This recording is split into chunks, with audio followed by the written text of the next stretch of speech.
ആനന്ദാത്മികാമേശ്വരി ശിവസമാരംഭ ശങ്കരാചാര്യ അസ്മദാചാര്യപര്യന്ത വന്ദേ ഗുരുപരമ്പര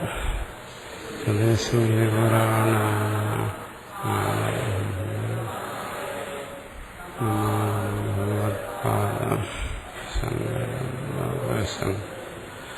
ശങ്കരം ശങ്കരാചാര്യ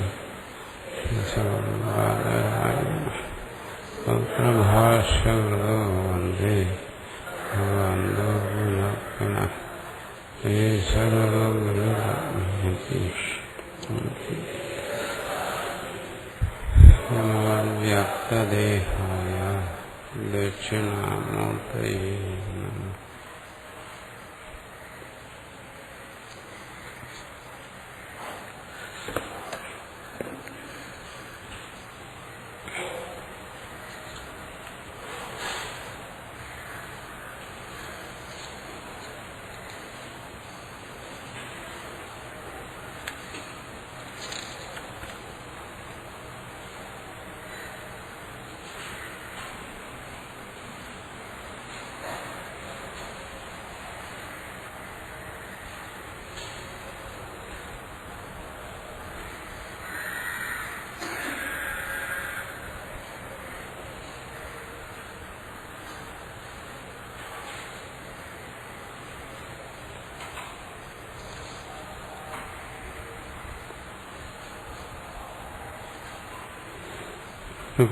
സ്മരിച്ചുകൊണ്ട് ദ്വിതീയാധ്യായം ഷഷ്ടം ബ്രാഹ്മണം.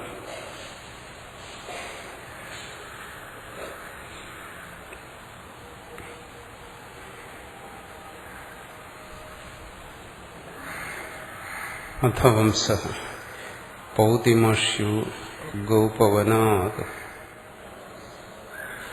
ഗോപവനഃ പൗതിമാഷ്യാത് പൗതിമാഷ്യോ ഗോപവനാത്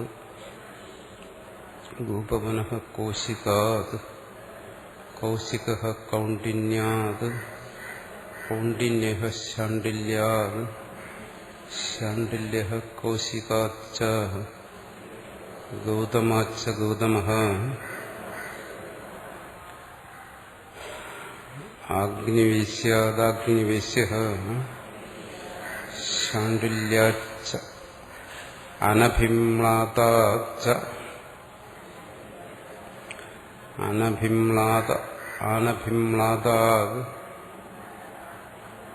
ആനഭിമ്ലാതാത് ആനഭിമ്ലാദോ ഗൗതമാത് ഗൗതമഃ സൈതവ പ്രാചീനയോഗ്യാഭ്യാം സൈതവ പ്രാചീനയോഗ്യൗ പാരാശര്യാത് പാരാശര്യോ ഭാരദ്വാജാത് ഭാരദ്വാജോ ഭാരദ്വാജാച്ഛ ഗൗതമാച്ഛ ഗൗതമോ ഭാരദ്വാജാത് ഭാരദ്വാജഃ പാരാശര്യാത് പാരാശര്യോ ബൈജവാപായനാത് ബൈജവാപായനഃ കൗശികായനേഃ കൗശികായനീ ഘൃതകൗശികാത് ഘൃതകൗശികഃ പാരാശര്യായനാത് പാരാശര്യായനഃ പാരാശര്യാത് പാരാശര്യോ ജാതൂകർണ്യാത് ജാതൂകർണ്യാ ആസുരായണാച്ഛ യാസ്കാച്ഛ ആസുരായണഃ ത്രൈവണൈ ത്രൈവണിർ ഔപജഘ്നേന ഔപജഘ്നീർ ആസുരൈഃ ആസുർ ഭാരദ്വാജാത് ഭാരദ്വാജ ആത്രേയാത് ആത്രേയോ മാണ്ഡേർ മാണ്ടിർഗൗതമാത് ഗൗതമോ ഗൗതമാത് ഗൗതമോ വാത്സ്യാത് വാത്സ്യഃ ശാണ്ഡില്യാത് ശാണ്ഡില്യാത് കൈശൂര്യാത് കാപ്യാത് കൈശൂര്യഃ കാപ്യഃ കുമാരഹാരിതാത് കുമാരഹാരിതോ ഗാലവാത് ഗാലവോ വിദർഭി കൗണ്ഡിന്യാത് വിദർഭി കൗണ്ഡിന്യോ വത്സനപാദോ ബാഭ്രവാൻ വത്സനപാദ് ബാഭ്രവഃ പഥഃ സൗരഭാത് പന്ഥഃ സൗഭരോ ആയാസ്യാത് ആംഗിരസാദ് അയാസ്യാത് ആംഗിരസ ആഭൂതേ ത്വാഷ്ടാദ് ആഭൂതിഃ ത്വാഷ്ട്രോ വിശ്വരൂപഃ ത്വാഷ്ട്രാദ് വിശ്വരൂപഃ ത്വാഷ്ട്രോ അശുഭ്യാം അശ്വിനോ ദധീ ച ആധർവണാദ് ദധ്യങ് ആധർവണോ ആധർവണോ ദൈവാദ് അധർവാ ദൈവോ മൃത്യോഃ പ്രാധ്വംസനാത് മൃത്യുഃ പ്രാധ്വംസനഃ പ്രധ്വംസനാത് പ്രധ്വംസന ഏകർഷേരേകർഷിഃ വിപ്രചിത്തേ വിപ്രചിത്തിഃ വ്യഷ്ഠേർവ്യഷ്ഠിഃ സനാരോ സനാരുഃ സനാതനാത് സനാതനഃ സനകാത് സനകഃ പരമേഷ്ഠിനഃ പരമേഷ്ഠി ബ്രഹ്മണോ ബ്രഹ്മ സ്വയംഭൂ ബ്രഹ്മണേ നമഃ. ഇതെല്ലാം വായിക്കൊള്ളാത്ത പേരുകളാണ്. ഞാനൊരു കൗതുകം കൊണ്ട് വായിച്ചു നോക്കിയതാണ്. ഇത് 4 തവണ വായിച്ചാലേ ശരിക്കും വായിക്കാൻ പറ്റും. അപ്പോൾ 2-3 തവണ വായിക്കണം, എന്നാലേ അക്ഷരം ശരിയായി വരത്തുള്ളൂ. ഇവിടെ പറഞ്ഞിരിക്കുന്ന എന്താണ്? അഥൈതാനും ബ്രഹ്മവിദ്യാർത്ഥസ്യ മധുകാണ്ഡസ്യ വംശഃ സ്തുത്യർത്ഥോ ബ്രഹ്മവിദ്യായാഃ. ബ്രഹ്മവിദ്യാർത്ഥസ്യ മധുകാണ്ഡം, അതിന്റെ പ്രയോജനം ബ്രഹ്മവിദ്യയാണ്. അതിന്റെ വംശത്തെ പറയണം, ആ പരമ്പര. ഇത് ആരിലൂടെ കൈമറിഞ്ഞാണ് വന്നിട്ടുള്ളത്?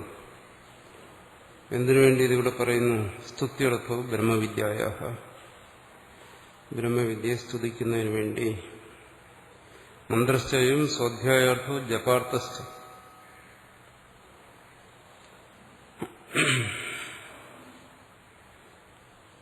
ഈ മന്ത്രം സ്വാധ്യായത്തിന് വേണ്ടിയിട്ടുള്ളതാണ്. ജപാർത്ഥശ്ച ജപോയം ബ്രഹ്മവിജ്ഞാന ജന്മനെ ചോദ്യതേ ശ്രുതോ. ആചാര്യസ്മരണ ഗുരുസ്മരണ അത് ബ്രഹ്മവിദ്യ ഉത്പത്തിക്ക് ഉപകരിക്കുന്നതാണ്. അതുകൊണ്ട് ആണ് ജപാർത്ഥം എന്നൂടെ പറഞ്ഞത്.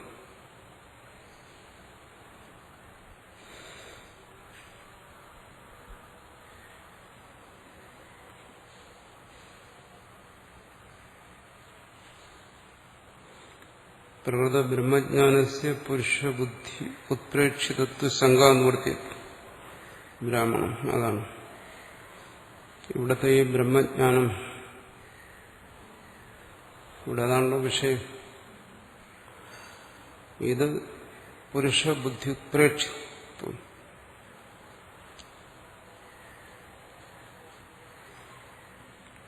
മനുഷ്യബുദ്ധിയുടെ കൽപ്പനയല്ല എന്നാണ്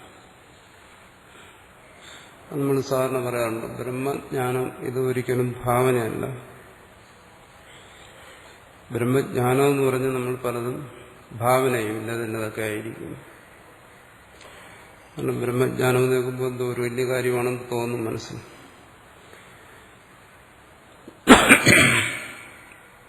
അത് കേൾക്കുമ്പോൾ ഭാവന ചെയ്യാൻ തോന്നുന്നു. ഇപ്പോൾ ഒരുപാട് ഭാവനകളെയും ബ്രഹ്മജ്ഞാനം അങ്ങനെയാണ് ഇങ്ങനെയാണ്, അതൊരു പ്രത്യേക തരത്തിലുള്ള അനുഭൂതിയാണ്, അത് പഞ്ചസാര പോലെ മധുരിക്കുന്നതാണ്. എനിക്ക് ഒരുപാട് ഭാവനകളുണ്ട് അതിനെ സംബന്ധിച്ച്. ഇതങ്ങനെയല്ല. പുരുഷ ബുദ്ധി ഉത്പ്രേക്ഷിതത്വ ശങ്ക, ഇത് പുരുഷ ബുദ്ധി ഉത്പ്രേക്ഷിതമല്ല എന്നർത്ഥം. അങ്ങനെ കൽപ്പനയല്ല.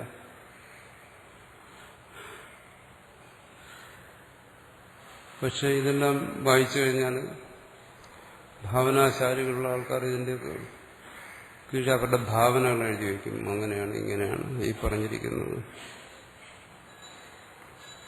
ഇതാണ് ഭാവന എഴുതി വയ്ക്കും. വായിക്കുന്നവനും അവന്റെ ഭാവനയോടെ അത് കൂട്ടിച്ചേർത്തിട്ട് ബ്രഹ്മജ്ഞാനം എന്ന് പറയുന്നത് ഒരു വലിയ ഭാവനാലോകത്തിൽ സഞ്ചരിക്കും. അതങ്ങനെയുള്ള അല്ല ഇത്. ഇവിടെ ഉത്പ്രേക്ഷിക്കും യാതൊരു സ്ഥാനവും.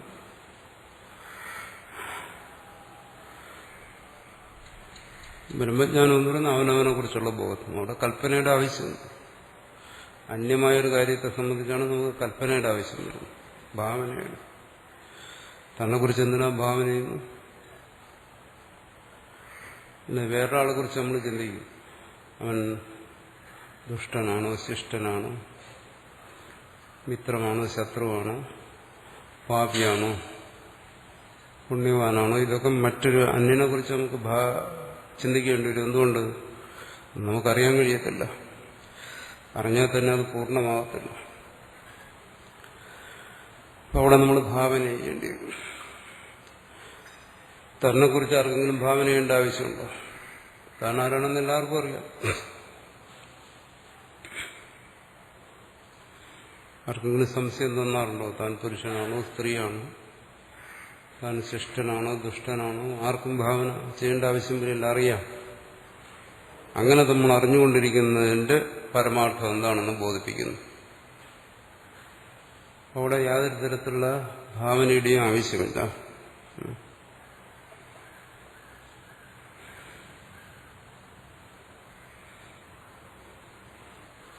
എന്തുകൊണ്ട്? ഇത് ശ്രുതിയാണ് ബോധിപ്പിക്കുന്നത്. അനാദിയായ ശ്രുതി,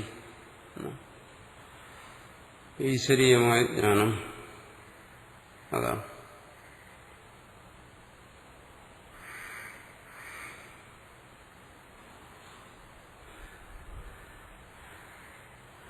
ഈശ്വരീയ ജ്ഞാനം എന്ന് പറയുമ്പോൾ ഈശ്വരൻ എന്ന് പറയുന്ന ഒരു വ്യക്തി ഒരാൾക്ക് പറഞ്ഞു കൊടുത്തു എന്നുള്ള അർത്ഥത്തിലാണ്.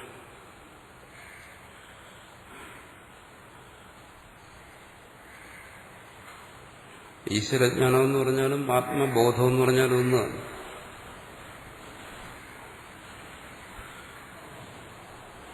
കഴിഞ്ഞ ദിവസം പറഞ്ഞല്ലോ, മനസ്സ് ബഹിർമുഖമായതുകൊണ്ട്, ഇന്ദ്രിയങ്ങൾ ബഹിർമുഖമായിരിക്കുന്നുകൊണ്ട് സ്വാഭാവികമായി സഹജമായി ആ ജ്ഞാനം ഉണ്ടാകുന്നുണ്ട്. തന്നെ അറിയുന്നെങ്കിലും അറിയുന്നില്ല.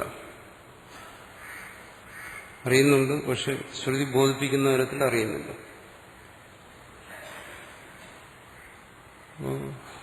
തന്നെക്കുറിച്ചുള്ള പരമാർത്ഥബോധം, ആ പരമാർത്ഥബോധം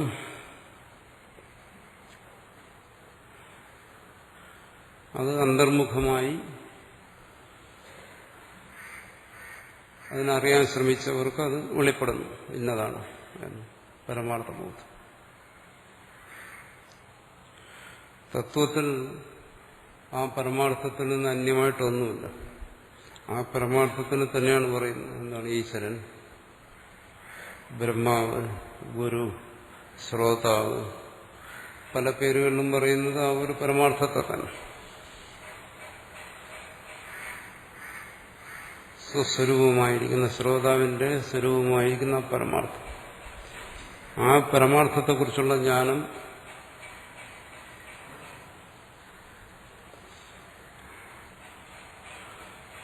അത് പ്രത്യേകിച്ചൊരു ഗുരുവിൽ നിന്ന് തുടങ്ങിയല്ല.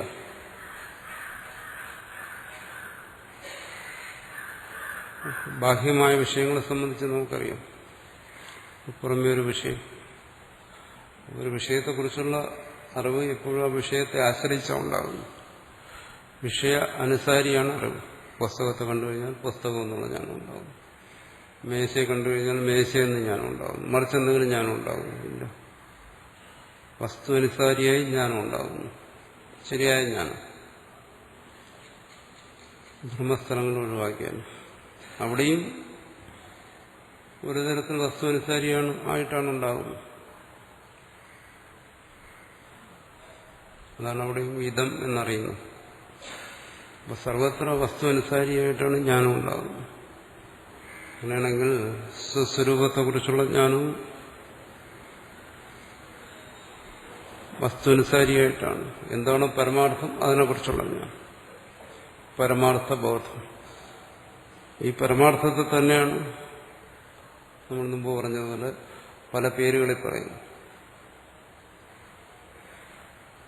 അത് ഉണ്ട്. അതിനെ ഈശ്വരജ്ഞാനം എന്ന് പറയാം. പരമാർത്ഥമാണല്ലോ ഈശ്വര തത്വം. അപ്പോൾ ഇതിനെ ഈശ്വരൻ പ്രകാശിപ്പിച്ചു എന്ന് പറയുന്നു. ജ്ഞാനം വസ്തു അനുസാരിയായതുകൊണ്ട്, തത്വത്തെ അനുസരിച്ചായതുകൊണ്ട് ഈശ്വരൻ പ്രകാശിപ്പിച്ചതാണ് ജ്ഞാനം എന്ന് പറയുന്നത്. അപ്പോൾ സാധാരണ മനസ്സ് ബഹിർമുഖമായതുകൊണ്ട് ആ പരമാർത്ഥബോധം എല്ലാവർക്കും ഉണ്ടാകുന്നില്ല. അത് ഈശ്വരൻ പ്രകാശിപ്പിച്ചു എന്ന് പറയുന്നു. തത്വപ്രകാശം, തത്വത്തിന്റെ ബോധം. അങ്ങനെ ആ ബോധം ഉണ്ടാകുന്ന ഒരാള് അതിന് ജിജ്ഞാസയുള്ള മറ്റൊരാളിന് ഉപദേശിക്കുന്നു. അതുകൊണ്ട് പറയുന്നതാണ് ഇത് ഈശ്വരനിൽ നിന്ന് വന്നതാണ്, ദൈവിക ജ്ഞാനമാണ് എന്ന് പറയുന്നു. അല്ലാതെ തുടർന്നങ്ങനെ പോകുന്നു. അതുകൊണ്ട് പരമ്പരയിലൂടെ അത് വരുന്നു. അതുകൊണ്ട് ആ പരസ്പരെ സ്മരിക്കുന്നത് ബ്രഹ്മവിദ്യ ഉത്പത്തിക്ക് അത് ഉപകരിക്കുന്നു. അതുകൊണ്ടാണ് അതിനിവിടെ കാണിച്ചിരിക്കുന്നത്. ആചാര്യ പരമ്പരയെ നമ്മൾ സ്മരിക്കുന്നു, ഗുരു പരമ്പരയെ സ്മരിക്കുന്നു. അതാവശ്യമാണ്. ഇത് പ്രത്യേകിച്ച് ഏതെങ്കിലും ഒരു വ്യക്തിക്ക് അവകാശപ്പെട്ടതല്ല. മറ്റ് ഇതുപോലെ സ്വത്തും പദവിയും എന്ന ഓരോ വ്യക്തികൾക്ക് അവകാശപ്പെട്ടാണ്. ഇതങ്ങനെ ഏതെങ്കിലും ഒരു വ്യക്തി എന്ന് വെച്ചാൽ ഒരു വ്യക്തി, ഒരു ഗുരു എന്ന് പറയുന്ന ഒരു വ്യക്തിക്ക് അവകാശപ്പെട്ടതൊന്നുമല്ല, ഒരു ഗുരു വെളിപ്പെടുത്തിയൊന്നുമല്ല. ഇത് തത്വത്തിന്റെ ബോധമാണ്. സർവവും ആ തത്വമാണ്, ആ തത്വത്തിന്റെ പ്രകാശനമാണ്. അതിങ്ങനെ പല വ്യക്തികളിലൂടെ കടന്നു പോകുന്നു എന്നേ ഉള്ളൂ.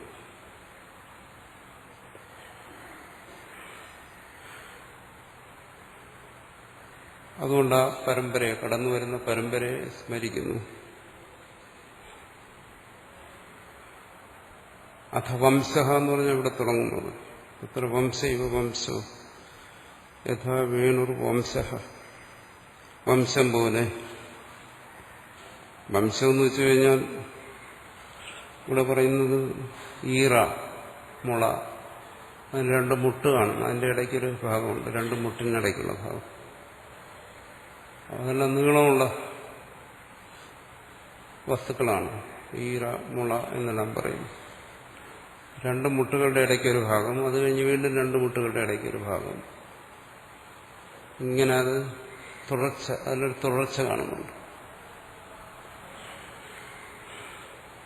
യഥാ വേണുർ വംശ പർവണ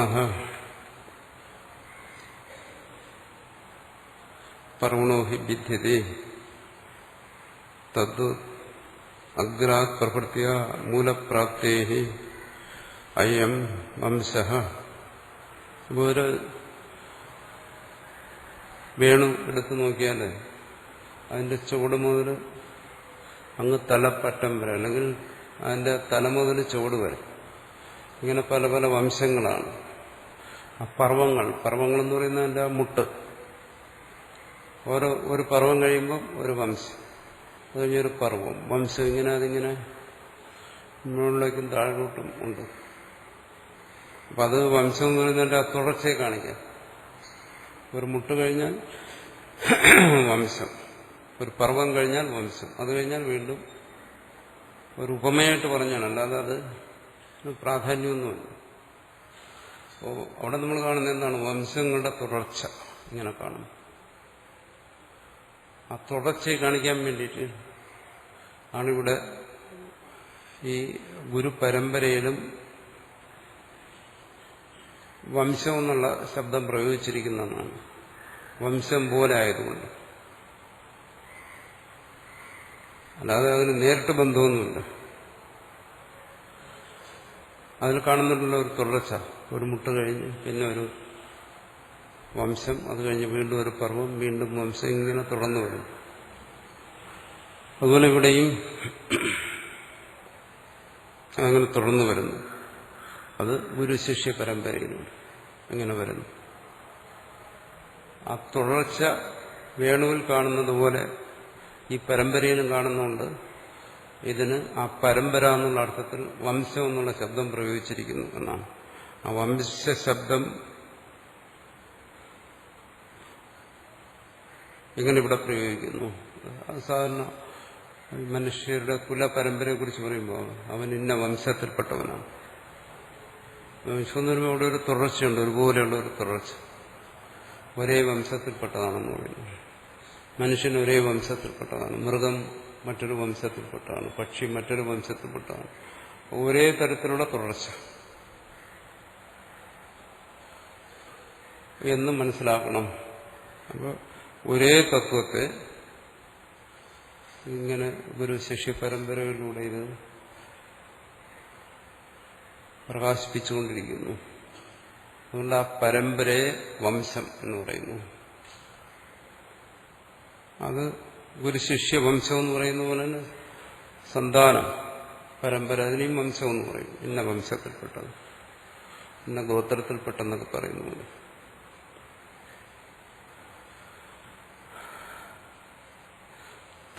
തദ്വദഗ്രാത് പ്രഹൃത്യ മൂലപ്രാപ്തിരയം വംശ. അധ്യായ ചതുഷ്ടയസ്യ ആചാര്യ പരമ്പരാക്രമോ വംശ. അതാണ് ഇവിടെ വംശം എന്ന് പറഞ്ഞു കഴിഞ്ഞാൽ ആ തുടർച്ചയെ കാണിക്കാൻ വേണ്ടി. തുടർച്ച എന്തുകൊണ്ട്? വേണു ഇവന്റെ വംശങ്ങളെ നോക്കിക്കഴിഞ്ഞാൽ അത് ഒരിടത്തും അത് മുറിഞ്ഞു പോകുന്നില്ല. എന്റെ ചോട് മുതൽ തലവരെ ഒരേപോലെ ആ വംശമുണ്ട്. അതുപോലെ ഈ ആചാര്യ പരമ്പരാക്രമം, ഈ വിദ്യാപാരമ്പര്യം ഇതൊരിക്കലും മുറിഞ്ഞു പോകുന്നില്ല, നശിച്ചു പോകുന്നില്ല. തത്ര പ്രഥമാന്ത ശിഷ്യ പഞ്ചമ്യന്ത ആചാര്യ. ഇവിടെ ഇങ്ങനെ പറയുന്നു, പൗതിമാഷ്യൂപവന. പഞ്ചമ്യന്തം, മറ്റൊന്ന് പ്രഥമാന്തം. പഞ്ചമ്യന്തത്തിൽ നിന്ന് പ്രഥമാന്തം. പഞ്ചമ്യന്തത്തിൽ പറയുന്ന ഗുരു, പ്രഥമാന്തത്തിൽ പറയുന്ന ശിഷ്യൻ, അങ്ങനെ മനസ്സിലാക്കും. പ്രാചീനമായ നാമങ്ങളാണ് നമുക്ക് അപരിചിതമായി തോന്നുന്നത്. അതുകൊണ്ടാണത് വായിക്കാൻ പ്രയാസം.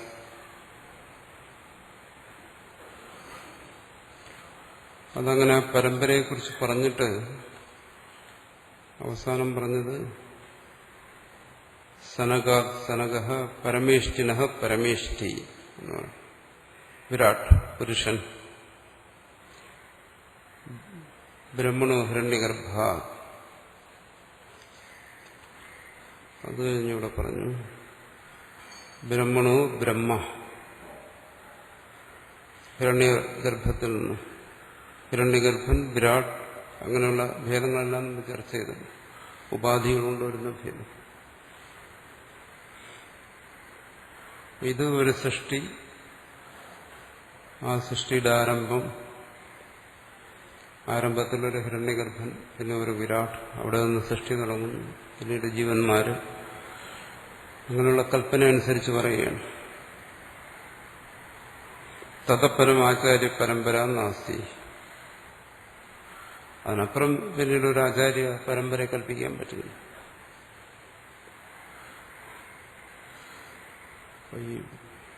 ബാഹ്യമായ ഭൗതികമായ ആചാര്യ പരമ്പരയെ അന്വേഷിച്ച് പോയി കഴിഞ്ഞാൽ പറയാതെ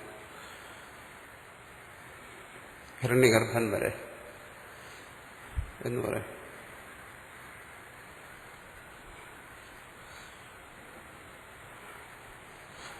ബ്രഹ്മ തന്നിത്യം സ്വയംഭൂ. പിന്നെ അതിനുമപ്പുറം നമുക്ക് കൽപ്പിക്കാം പരമാർത്ഥ തത്വം. പരമാർത്ഥ തത്വം സ്വയം ജ്ഞാനസ്വരൂപമാണ്. പക്ഷെ അതിൽ നിന്ന് ജ്ഞാനത്തെ പ്രകാശിപ്പിക്കുന്ന ഭാവങ്ങൾ വന്നു. ആ ഭാവങ്ങളാണ് ഹിരണ്യഗർഭൻ, വിരാട്, ഋഷി എന്നെല്ലാം പറയും. നമ്മൾ അറിയുന്ന ഗുരു പരമ്പര എന്ന് പറയുന്നു.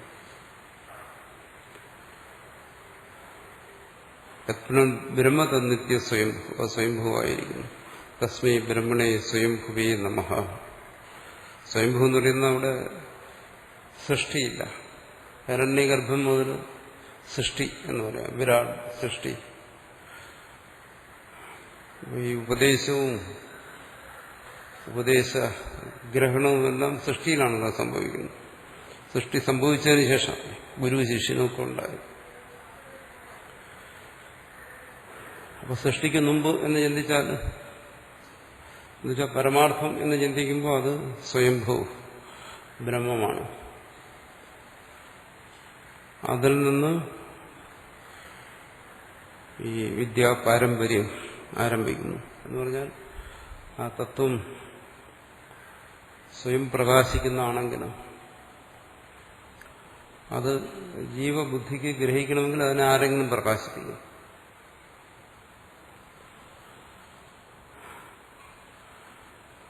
അപ്പോൾ അങ്ങനെ പ്രകാശിപ്പിക്കുന്നത് ആര്? അതിനെക്കുറിച്ച് ചിന്തിക്കുന്ന ജീവൻ തന്നെ. ആ തത്വത്തെ അതുകൊണ്ട് ഹിരണ്യഗർഭനെ പോലും പറയും പ്രഥമ ജീവൻ എന്ന് പറയും. തത്വത്തെ അറിയാൻ ശ്രമിക്കുന്ന ജീവൻ അത് ആ തത്വത്തെ ഗ്രഹിക്കുന്നു, പ്രകാശിപ്പിക്കുന്നു. അങ്ങനെ പരമ്പരയുണ്ടാകുന്നു.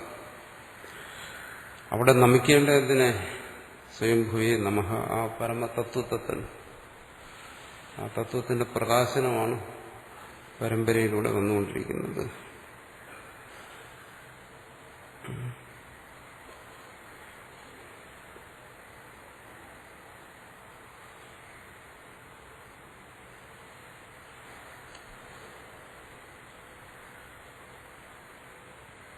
ഇവിടെ പറയുന്നു വേദരൂപേണ അവസ്ഥിതായ ബ്രഹ്മണേ. വേദരൂപത്തിൽ സ്ഥിതി ചെയ്യുന്നതും ആ ബ്രഹ്മം തന്നെ.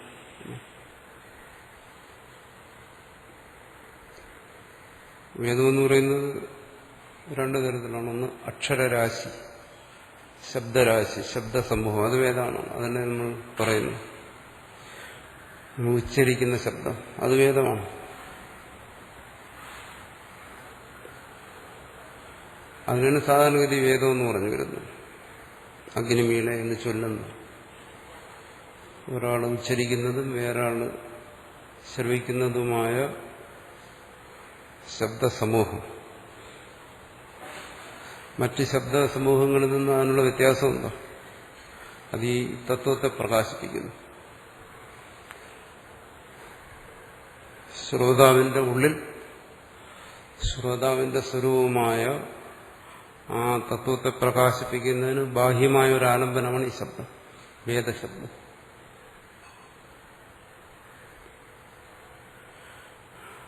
അപ്പൊ വേദശബ്ദം മുഖ്യമായിട്ടും വേദം എന്ന് പറഞ്ഞാൽ അത് തന്നെ. അതിന്റെ മുഖ്യാർത്ഥം ശബ്ദം എന്ന് തന്നെ, വൈദിക ശബ്ദം എന്ന് തന്നെയാണ്. പിന്നെ അതിന്റെ താല്പര്യാർത്ഥം എന്ന് പറയുന്നത് എന്താണോ? അറിവ്, വേദറിവ്. അങ്ങനെ ആ ശബ്ദത്തെ ബോധിപ്പിക്കുമ്പോൾ, ഇവിടെ പറയുന്ന ഈ ആചാര്യ പരമ്പരയിലൂടെ ഗ്രഹിക്കുമ്പോൾ ആ ശ്രോതാവിന്റെ ഉള്ളിലുണ്ടാകുന്ന ബോധം, അതിനെയും വേദമെന്ന് പറയും. പക്ഷെ അതിന്റെ താല്പര്യം എന്നുള്ള അർത്ഥം. സാമാന്യമായ വേദം എന്ന് പറഞ്ഞാൽ ശബ്ദമാണ്.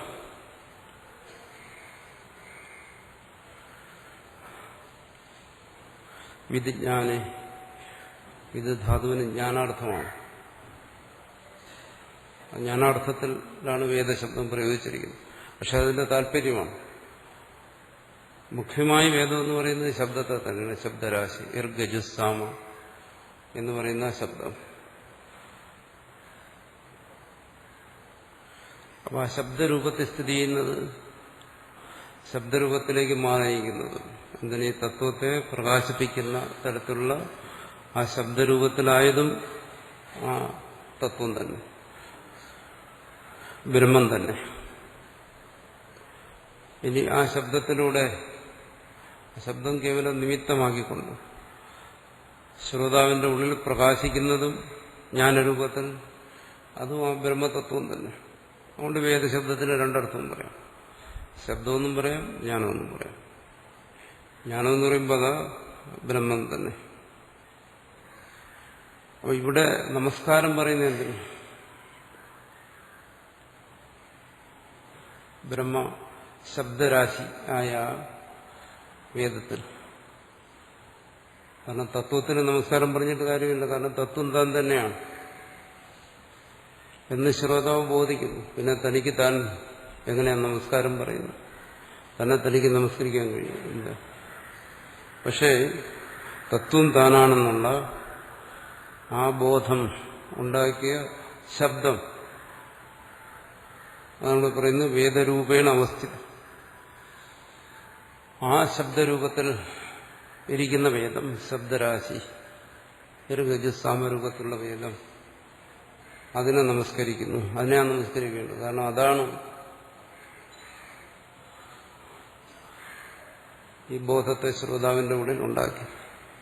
അതാണ് ഈ ഗുരു പരമ്പരയിലൂടെ കൈമാറി സഞ്ചരിച്ചുകൊണ്ടിരിക്കുന്നത്. ആ വേദമാണ്. ഈ ബോധം എന്ന് പറയുന്നത് വേദമൂലകമാണ്. അതിന് സാധാരണ പറയും എന്താണ്? വേദ പ്രമാണമാണ് എന്ന് പറയും. വേദാത്മനെ, വേദസ്വരൂപൻ, അവൻ ഋഗജ സാമരൂപത്തിലുള്ളവൻ. ശ്രയോർത്തി വിസ്തൃതാവി നമോ ഭക്തി ശ്രദ്ധാഭ്യാം സദാ കാര്യം. അതുകൊണ്ട് ശ്രയോ അർത്ഥിപ്പി, ശ്രേയസിനെ അർത്ഥിക്കുന്നവർ. ഇവിടെ പറഞ്ഞല്ലോ ഈ ഗുരു പരമ്പരയെ സ്മരിക്കുന്നത് ബ്രഹ്മവിദ്യാപ്രാപ്തിക്കുതകുന്നതാണ്. അതുപോലെ തന്നെ വേദത്തെ സ്മരിക്കുന്നതും, അതിനെ സ്മരിക്കുന്നതും എങ്ങനെ ഭക്തിശ്രദ്ധയോടുകൂടി അതിനെ സ്മരിക്കുന്നതും ബ്രഹ്മവിദ്യാപ്രാപ്തിക്ക് ഉപകരിക്കും.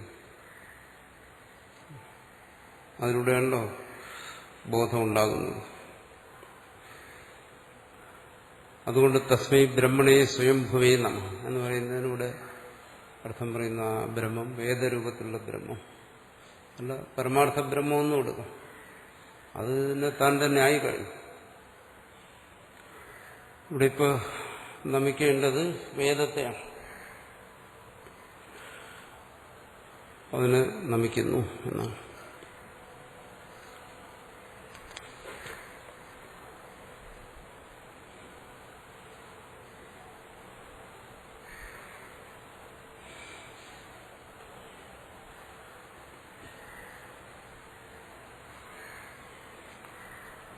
അടുത്തു വരുന്നത് 3-ാം അധ്യായമാണ്.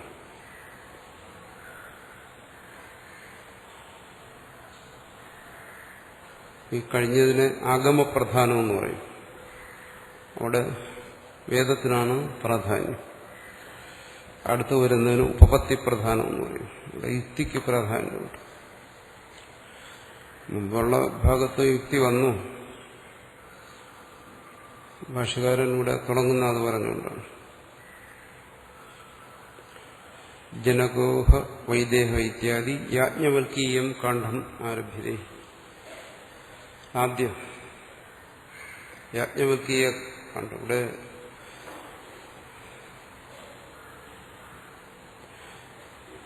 യാജ്ഞവൽക്യന്റെ ഉപദേശമാണ്. അതുകൊണ്ട് യാജ്ഞവൽക്കീയ കാണ്ഡം എന്ന് പറയും. മധുകാണ്ഡം കഴിഞ്ഞു. ഇനി അടുത്ത് ഖിലകാണ്ഡം, അത് കഴിഞ്ഞു വരും. ഇവിടെ യുക്തിപ്രധാനമാണ്. ഉപപത്തി പ്രധാനോദ യാജ്ഞവൽക്യാഖ്യ ഉച്യതേ. ഉപപത്തി പ്രധാനമാണ്. ഉപത്തിപ്രധാനത്വാ അതിക്രാന്തേന മധുകാണ്ഡേന സമാനാർത്ഥത്വേപി സതി ന പുനരുക്തത. ഇത് കഴിഞ്ഞുപോയ മധുകാണ്ഡവുമായിട്ട് ഇതിന് സമാനത ഉണ്ടെങ്കിലും അതിന് ഈ മുനികാണ്ഡം, ഇതിന് മുനികാണ്ഡം എന്നും പറയും. യാജ്ഞവൽക്യന് പ്രാധാന്യമുള്ളതുകൊണ്ടാണ് ഇതിന് മുനികാണ്ഡം എന്ന് പേര് പറയുന്നത്. ഈ മുനികാണ്ഡത്തിന്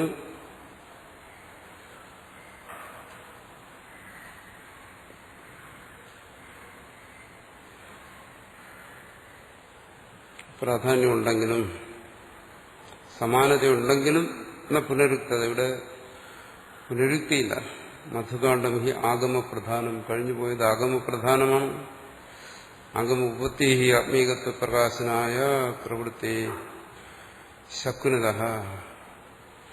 കരതല ഗതബില്ലുമിവ ദർശയിതു. ഇവിടെ രണ്ടിനും ഒരേ സ്ഥാനം കൊടുക്കുകയാണ്. യുക്തിയാഗമോഹി സംഭൂയ കരസ്ഥ ആമലകാദിവൻ സുസൂക്ഷ്മോതി സദ്വസ്തു ശക്തോ ജ്ഞാപയിതും യതഃ.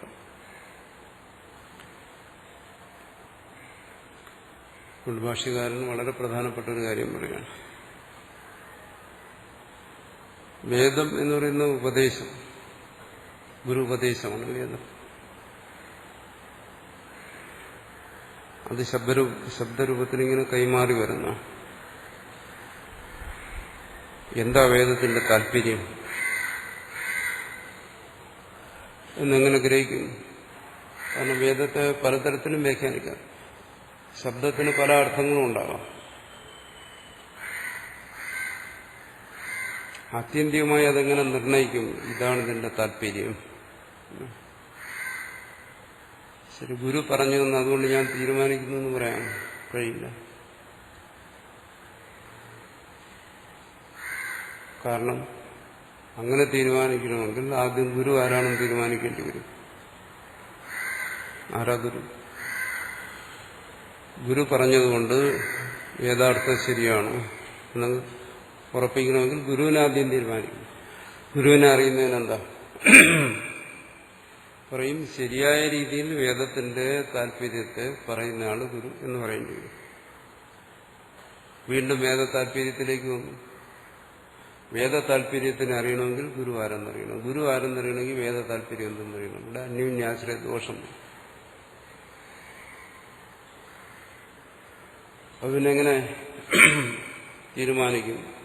അവിടെ പിന്നെ ഒന്നിനെ ആശ്രയിക്കാൻ പറ്റും, യുക്തിയെ.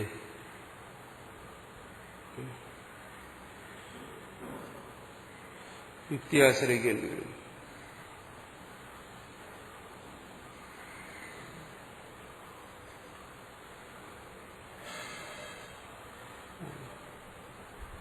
വിശ്വാസമോ എന്ന് ചോദിക്കും. വിശ്വാസം പൊതുവെ മൂഢന്റെ സമാധാനമാണ്. വിശ്വാസം എന്ന് പറയുന്നത് യുക്തി എന്ന് പറയുന്നത് അങ്ങനെയല്ല, അത് അനുഭവത്തിനെ അനുകൂലിക്കുന്ന. ഇപ്പോഴും അനുഭവത്തോട് ചേർന്നിരിക്കുന്നതിനെ നമ്മൾ യുക്തി എന്ന് പറയുന്നത്.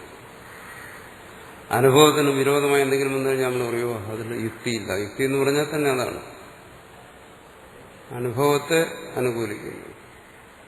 അതും എങ്ങനെയുള്ള അനുഭവത്തെ? യഥാർത്ഥമായ അനുഭവത്തെ.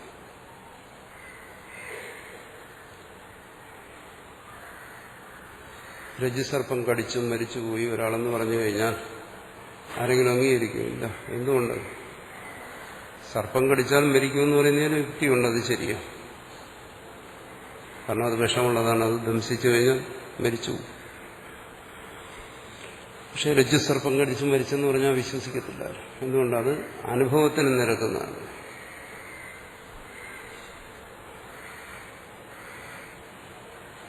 അനുഭവത്തോട് യോജിച്ചു വരുന്നതല്ല. കാരണം തനിക്ക് പലതവണ രജ്ജുസർപ്പ അനുഭവം ഉണ്ടായി.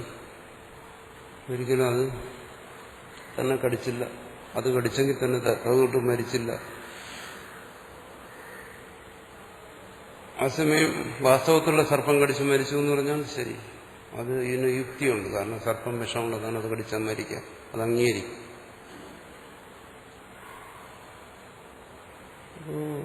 വേദ താല്പര്യത്തെ ഗ്രഹിക്കുന്നതിന് മുഖ്യമായി വരുന്ന ഒന്നാണ് ഉപപത്തി എന്ന് പറയുന്നത്, യുക്തി എന്ന് പറയുന്നത്.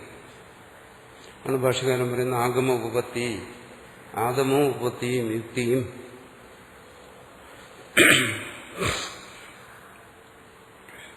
കേവലം അനുഭവം എന്ന് പറഞ്ഞാലും ശരി, സ്വീകരിക്കാൻ ഒക്കത്തില്ല.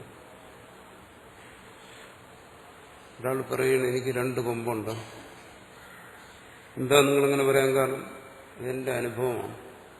അവിടെ തലയിൽ നോക്കിയിട്ട് കൊമ്പൊന്നും കാണുന്നില്ല. പക്ഷെ അയാൾ പറയുന്നത് എന്റെ അനുഭവമാണ്, എനിക്ക് 2 കൊമ്പുണ്ട്.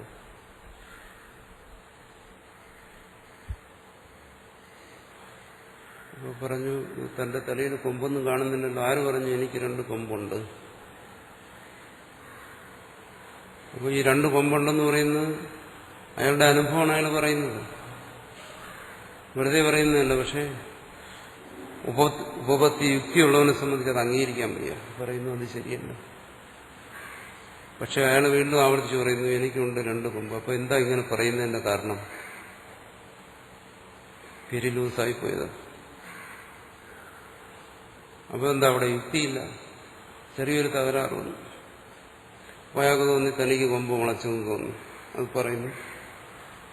അപ്പോൾ ഒരാൾ പറയുന്നു എന്റെ അനുഭവം എന്ന് പറഞ്ഞു കഴിഞ്ഞാൽ വേറൊരാൾ സ്വീകരിക്കണമെന്നില്ല. സംശയം, വിപര്യം, അജ്ഞാനം ഇതെല്ലാം അനുഭവമാണ്.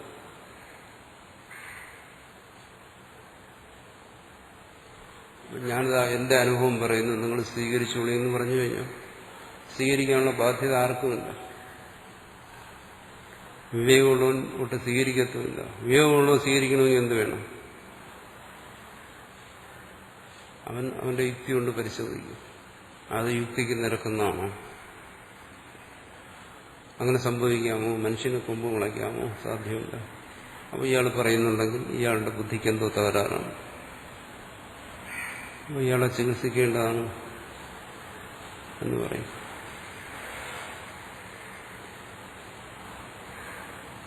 പിന്നെ വിശ്വാസമുള്ളവനാണെങ്കിൽ സ്വീകരിച്ചെന്ന് പറയും.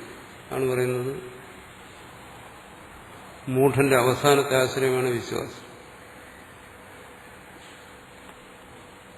മൂഢനോടാണ് പറയുന്നത് എനിക്ക് 2 കൊമ്പുണ്ടെന്ന് പറഞ്ഞാൽ അവൻ കരുതും തീർച്ചയായിട്ടും ഇയാൾക്ക് 2 കൊമ്പ് കാണും. പക്ഷെ എന്റെ കണ്ണിന് ആ കൊമ്പ് കാണുന്നതിനുള്ള ശേഷിയില്ല, അതുകൊണ്ടാണ് കാണാം.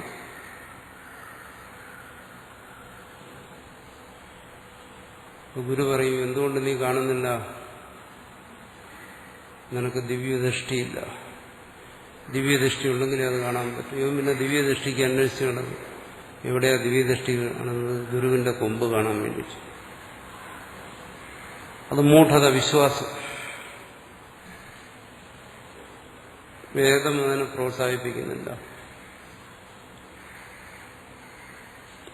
ആത്മബോധത്തിൽ അങ്ങനെയുള്ള വിശ്വാസ മൂഢത അതൊന്നുമല്ല, ഇവിടെ യുക്തിയാണ്.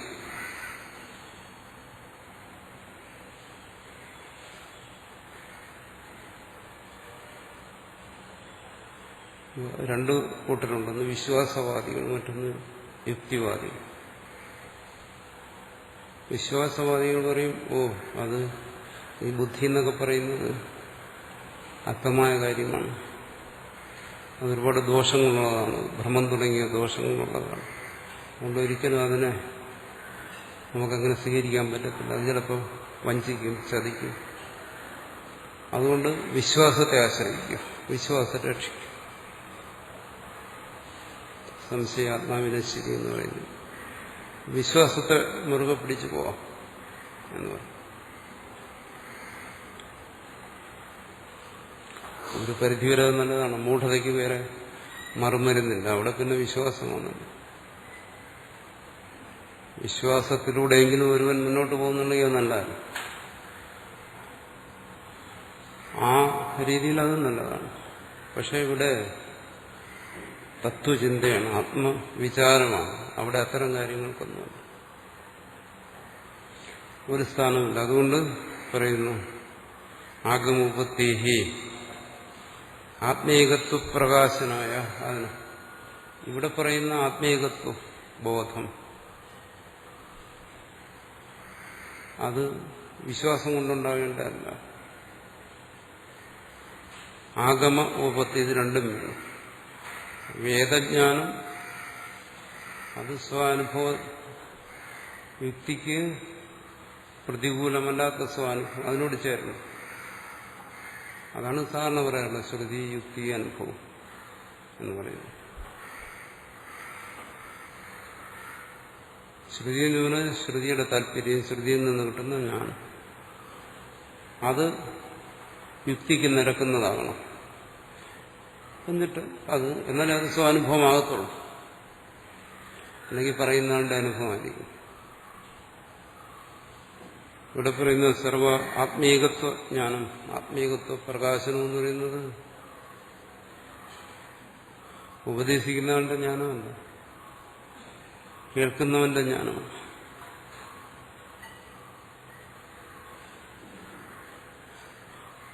ആത്മീകത്വ ബോധത്തെ സംബന്ധിച്ചിടത്തോളം ഇത് ഉപദേശിക്കുന്ന എന്റെ ജ്ഞാനമാണ്, കേൾക്കുന്ന നിന്റെ ജ്ഞാനമല്ല. അങ്ങനെ രണ്ടില്ല അവിടെ. ഗുരുവിന്റെ അനുഭവം ആണ് പറയുന്നത്, എന്റെ അനുഭവമല്ല. അങ്ങനെയില്ല. എന്തുകൊണ്ടില്ല? കാരണം ഇവിടെ ആഗമം ബോധിപ്പിക്കുന്നത് ശ്രോതാവിന്റെ ജ്ഞാനത്തെയാണ്.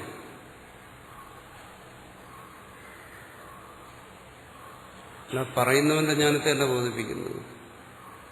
എന്താ? ശ്രോതാവിന്റെ ജ്ഞാനത്തെ നീ ഇന്നതാണ് എന്നാ പറയുന്നു.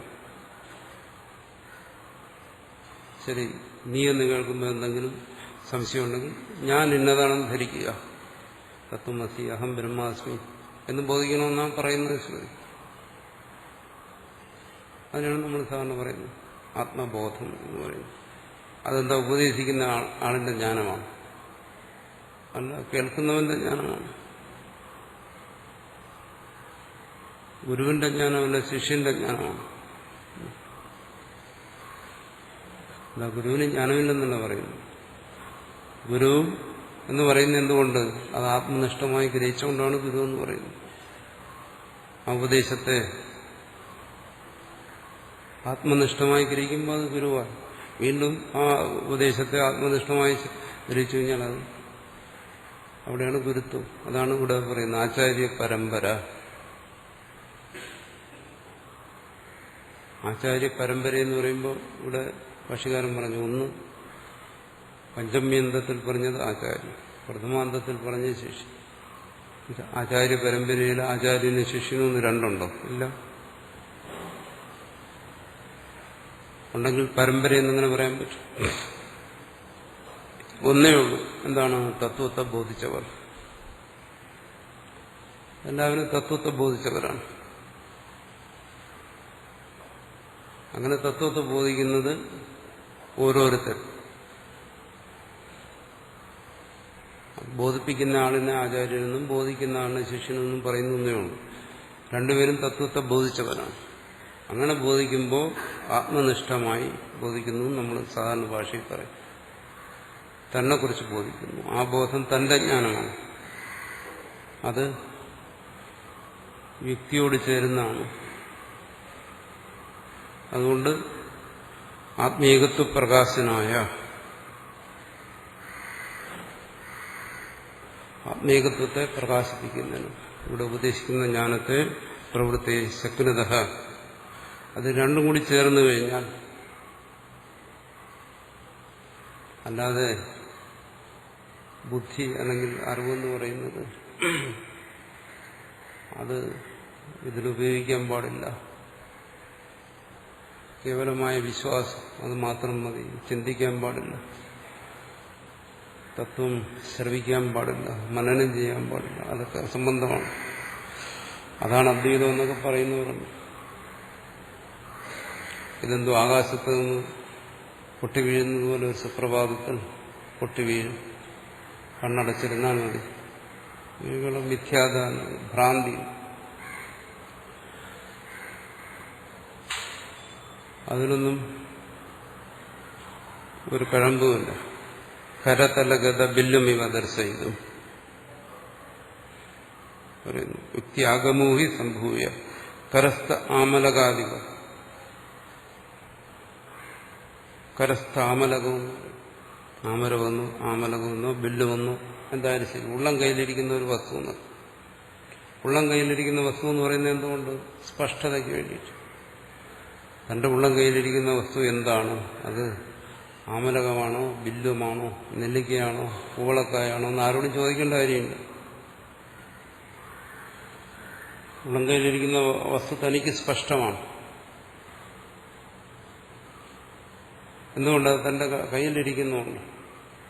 അതുപോലെ തന്റെ സ്വരൂപത്തെ ബോധിപ്പിച്ചാൽ അത് തനിക്ക് സ്പഷ്ടമാണ്, തന്നിൽ നിന്ന് അന്യമല്ല. അതിനുള്ള ഒരു യുക്തിയായിട്ടാണ് ഇതിനെ പറയുന്നത്. ഇതാണ് യുക്തി. ഇതും ഒരു യുക്തിയാണ്. കയ്യിലിരിക്കുന്ന നെല്ലിക്കയാണോ എന്ന് മറ്റൊരാളോട് ചോദിക്കേണ്ട കാര്യമില്ലല്ലോ, അതിനെക്കുറിച്ച് ബോധമുള്ളതാണ്. എന്നുവെച്ചാൽ അത് സ്പഷ്ടമാണ്, വ്യക്തമാണ്. അതുപോലെ ശ്രുതിയും സ്വസ്വരൂപത്തെ പരമാർത്ഥമായി, തത്വമായി, വ്യക്തമായി ബോധിപ്പിക്കുന്നു. തത്വം അത് നീ ആണ്, ആ തത്വമാണ് നീ എന്നിങ്ങനെ ബോധിപ്പിക്കുന്നു. അതിന് ഉപപത്തിയില്ലാതെ. ഈ ഉപപത്തിയാണ് പറയുന്നത് മനനം എന്ന് പറയുന്നത്. ഇവിടെ ശ്രവണം, തുടർന്ന് മനനം എന്ന് പറയുന്നതാണ്. തത്വത്തെ ബോധിക്കുന്നു, ഗ്രഹിക്കുന്നു. പക്ഷെ അത് ഗ്രഹിക്കാൻ ഉപയോഗിക്കുന്ന മാധ്യമം ബുദ്ധിയാണ്. ബുദ്ധി എന്ന് പറയുന്നത് നാനാദോഷങ്ങളോട് കൂടിയത്, അജ്ഞാന സംശയ വിപരീ ദോഷങ്ങളോട് കൂടി. തത്വത്തെ യാതൊരു സംശയവും കൂടാതെ നേരിട്ട് ബോധിപ്പിച്ചാലും ബുദ്ധി കിടന്നു കുഴങ്ങും. അതങ്ങനെ ശരിയാവും. തത്വത്തെ ബോധിക്കുന്നവനാണ് സംശയങ്ങൾ ഉന്നയിക്കുന്നത്, ബോധിച്ചിട്ടാണ്. അത് ബുദ്ധിയുടെ സ്വഭാവം. അതങ്ങനെ സംഭവിക്കും, ഇങ്ങനെ സംഭവിക്കും. താനെങ്ങനെ ബ്രഹ്മമാകും, ആണെങ്കിൽ തന്നെ ബ്രഹ്മത്തെ അറിയുന്നത് ഇങ്ങനെയാണോ, അറിഞ്ഞാൽ തന്നെ ഈ അറിവ് മതിയോ, പിന്നീട് മറ്റേതെങ്കിലും അറിവുണ്ടാകുമോ, ഇങ്ങനെ നാനാതരത്തിലുള്ള വിക്ഷേപങ്ങളുണ്ടാകും. അതിനെല്ലാം നിരാകരിക്കുന്നതിന് വേണ്ടിയിട്ടാണ് യുക്തി. അത് പറയും ശ്രുതി അനിസാരിയായ യുക്തി എന്ന് പറഞ്ഞാൽ വേദത്തിൽ ബോധിപ്പിച്ച ആ തത്വം, സ്വസ്വരൂപം, അതിന്റെ പ്രകാശനത്തിന്, ബോധത്തിന് ഉപകരിക്കുന്ന യുക്തി. ആ ബോധത്തിന് വേണ്ടിയാണല്ലോ ഇത് ഉപദേശിക്കുന്നത്. ആ ബോധം യുക്തി എങ്ങനെ സഹായിക്കുന്നു എന്നാണ് നമ്മൾ പറയുന്നത്. കഴിഞ്ഞ ദിവസം നമ്മൾ പറഞ്ഞത് ആ ബോധം എന്നുകൊണ്ട് എന്താ ഉദ്ദേശിക്കുന്നത്, അങ്ങനെ ബോധിക്കാൻ കഴിയുമോ, കഴിയുമെന്ന് പറഞ്ഞാൽ എന്താ താല്പര്യം, കഴിയില്ലെന്ന് പറഞ്ഞാൽ എന്താ താല്പര്യം, രണ്ടിനുമുണ്ട് താല്പര്യം. ആത്മാവിനെ അറിയുന്നു എന്ന് പറഞ്ഞാൽ എന്താ അതിന്റെ താല്പര്യം, ആത്മാവിനെ അറിയാൻ കഴിയുന്നില്ല എന്ന് പറഞ്ഞാൽ എന്താ താല്പര്യം, രണ്ടും അറിയണം. ആ രണ്ടു തരത്തിൽ പറയുന്നതിന് താല്പര്യമുണ്ട്. ആ താല്പര്യത്തെ മനസ്സിലാക്കണമെങ്കിൽ അവിടെ യുക്തി വേണം. ആ യുക്തി ഇല്ലാത്തതുകൊണ്ടാണ് നമ്മൾ നിരന്തരം ചോദ്യം ചോദിച്ചുകൊണ്ടിരിക്കുന്നത്. അതെങ്ങനെ സംഭവിക്കും, എങ്ങനെയാണ് സംഭവിക്കേണ്ടത്, ഇത് സംഭവിച്ചാൽ മതിയോ, ഇനി എന്ത് സംഭവിക്കണം. അവിടെയെല്ലാം സ്വന്തം ബുദ്ധിയെ തന്നെ ആശ്രയിക്കും. ധരേത് ആത്മനാത്മാനം എന്ന് പറയുന്നത് ഗീത പറയുന്നു. അങ്ങനെ വന്നു കഴിഞ്ഞാൽ കരുതലഗത വില്ലുവിവ, ഉള്ളം കൈയിലെ കൂളക്ക പോലെ അല്ലെങ്കിൽ നെല്ലിക്ക പോലെ അത് വ്യക്തമായിരിക്കുന്നു. സുസൂക്ഷ്മമതി സദ്വസ്തു ശക്തു ജ്ഞാപയിതും യതഃ. ഈ സദ്വസ്തു, സ്വസ്വരൂപം, ശ്രോതാവിന്റെ സ്വരൂപം അതിസൂക്ഷ്മമാണ്. അത് സ്വസ്വരൂപം ജ്ഞാനസ്വരൂപമാണ്, സത്സ്വരൂപമാണ്, ആനന്ദസ്വരൂപമാണ്, സച്ചിദാനന്ദമാണ്. അതിനെ ഒന്നിനും മറയ്ക്കാൻ കഴിയില്ല. അത് സ്വതസിദ്ധമാണ്, അപരോക്ഷമാണ് എന്നെല്ലാം പറഞ്ഞിട്ടും അത് മറയുന്നു. ബുദ്ധിദോഷങ്ങളുണ്ട്. ആ ദോഷങ്ങളെ മാറ്റണമെങ്കിൽ അവിടെ യുക്തി, മനന രൂപത്തിലുള്ള യുക്തി അല്ലെങ്കിൽ യുക്തി രൂപത്തിലുള്ള മനനം ആവശ്യമാണ്. സൂര്യൻ സ്വയം പ്രകാശിക്കുന്നു, അത് ശക്തമാണ്. അതിന്റെ പ്രകാശത്തെ ഇല്ലാതാക്കാൻ ഒന്നിനും കഴിയില്ല. എന്നാലും ചെറിയ മേഘങ്ങളെല്ലാം മറച്ചു കളയും. അതിനെ കാണാൻ ആഗ്രഹിക്കുന്നവന്റെ കണ്ണിൽ നിന്നും മറച്ചു കളയും. നിസ്സാരമായ കാര്യങ്ങൾ. അതും സൂര്യനുമായിട്ട് താരതമ്യം ചെയ്യാൻ കൂടെ വയ്യ. സൂര്യന്റെ പ്രകാശവും മറയ്ക്കുന്ന വസ്തുവിന്റെ ശക്തിയും തമ്മിൽ എന്തെങ്കിലും താരതമ്യമുണ്ടോ? ഇല്ലെങ്കിലും മറയ്ക്കുന്നു. നിസ്സാരമായ ദുർബലമായ കാര്യങ്ങളും മറയ്ക്കുന്നു. അതുപോലെ ഇത് സച്ചിദാനന്ദമായി സ്വയം പ്രകാശിച്ചുകൊണ്ടിരിക്കുന്നെങ്കിലും ഈ ബുദ്ധിദോഷം മറയ്ക്കുന്നു. രോഗത്തിനനുസരിച്ചല്ലേ ചികിത്സ. ഇനി രോഗിക്കല്ലേ ചികിത്സ വേണ്ടത്. രോഗി ഒരാൾ, ചികിത്സ മറ്റൊരാൾക്കായ പ്രയോജനമുണ്ട്. രോഗം ഇവിടെ ബുദ്ധിക്കാണ്. അപ്പോൾ ചികിത്സയും ബുദ്ധിക്കാണ്. അജ്ഞാനാദി ദോഷങ്ങളാണ് ബുദ്ധിയുടെ രോഗം. അതിനുള്ള മരുന്നാണ് ഉപപത്തി. ഇവിടെ പറയുന്ന മനനം. അതും അവിടെ തന്നെ പ്രയോഗിക്കേണ്ടത്. എന്തുവരുന്നു? കരതലഗതം ഇവ. ഇത് സ്പഷ്ടമാകുന്നു.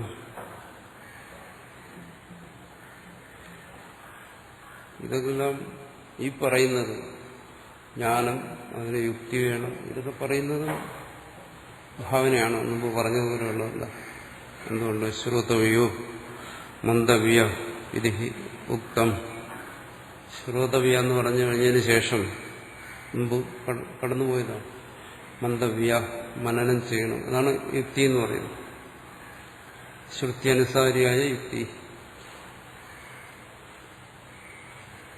ശ്രുതി ബോധിപ്പിക്കുന്ന നീയാണ് പരമാർത്ഥ വസ്തു എന്നാണ് ബോധിപ്പിക്കുന്നത്. ആ ബോധത്തിന് വിരോധമായിട്ടാണ് ഇവിടെ സംശയ വിപര്യങ്ങളെല്ലാം വരുന്നത്. അപ്പോൾ അതിനെ നിഷേധിക്കാനാണ് യുക്തി ഉപയോഗിക്കേണ്ടത്, അല്ലാതെ ബോധത്തെ നിഷേധിക്കാനല്ല.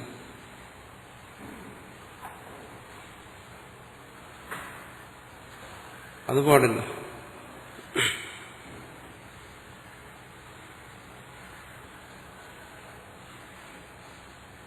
ആ ശ്രുതി നിന്ന് കിട്ടുന്ന ബോധത്തെ സംരക്ഷിക്കുന്നു. ദീപം ജ്വലിപ്പിക്കുന്ന പ്രകാശത്തിന് വേണ്ടിയിട്ട്. ശരി, ഇനി ആ പ്രകാശത്തെ മറയ്ക്കുന്നതിന് എന്തെങ്കിലും തടസ്സം വന്നിട്ടുണ്ടെങ്കിൽ ആ തടസ്സം മാറ്റും. എന്തെങ്കിലും വസ്തു കൊണ്ട് ദീപം മറഞ്ഞിരിക്കുന്നു, അതിനെ മാറ്റും. അതിന് പ്രയത്നിക്കുന്നു. പ്രയത്നം ദീപത്തെ അണയ്ക്കാൻ വേണ്ടിയാകരുത്. അങ്ങനെ വന്നു കഴിഞ്ഞാൽ അതുകൊണ്ടെന്താ പ്രയോജനമില്ല.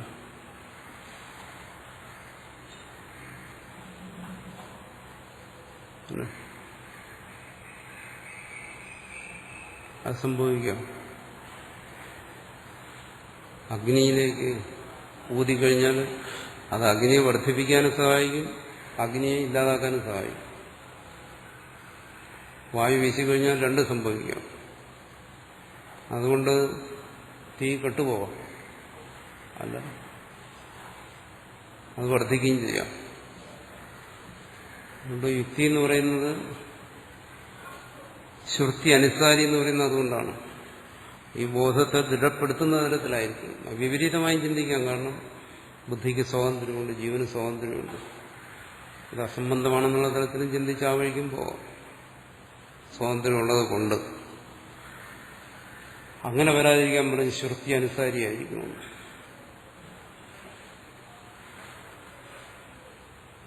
അനുകൂലമായ യുക്തികൾ കൊണ്ട് ഈ ജ്ഞാനത്തെ സംരക്ഷിക്കണം, ഇത് നശിച്ചു പോകാതെ. പ്രതികൂലമായ യുക്തികളുണ്ട് ഈ ജ്ഞാനത്തെ നശിപ്പിക്കരുത്.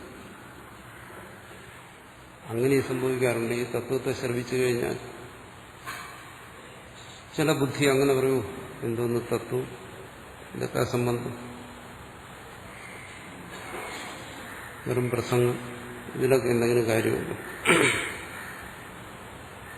അവിടെയും ഉപയോഗിക്കുന്ന യുക്തിയാണ് ഇതിനെ നിഷേധിക്കാൻ വേണ്ടി, ഈ അറിവിനെ നിഷേധിക്കാൻ വേണ്ടി. അതുകൊണ്ട് പറയുന്ന ശ്രുതി അനുസാരിയായ മനനം, അതാണ് ശ്രോതവ്യോ മന്ദവിധി. തസ്മാത് ആഗമാർത്ഥസീവ പരീക്ഷാപൂർവ നിർദ്ധാരണായ. ഇപ്പം നമ്മൾ പറഞ്ഞു, ഉദ്ഭാവിത ദോഷ അപാകരണ പരസ്പരം പരീക്ഷ എന്ന് പറയുന്നതാണ്.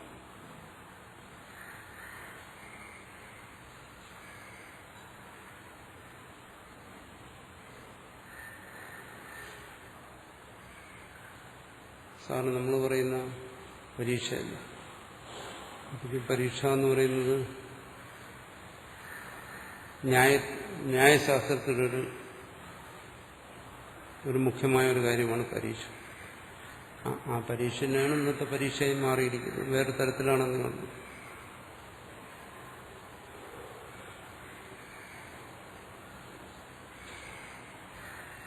എന്താണ് പരമാർത്ഥം എന്ന് പറയുന്നത്? പരമാർത്ഥം എന്ന് പറയുന്ന ഒരാൾക്ക് പറയാം, ഈ കാണുന്നതാണ് പരമാർത്ഥം എന്നും പറയാം.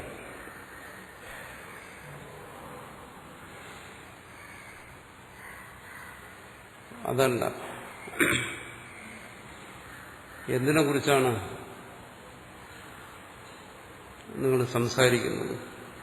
നിങ്ങളുടെ താല്പര്യം എന്താ? നിങ്ങൾ സംസാരിക്കുന്നതിന്റെ ഉദ്ദേശ്യം എന്താണ്?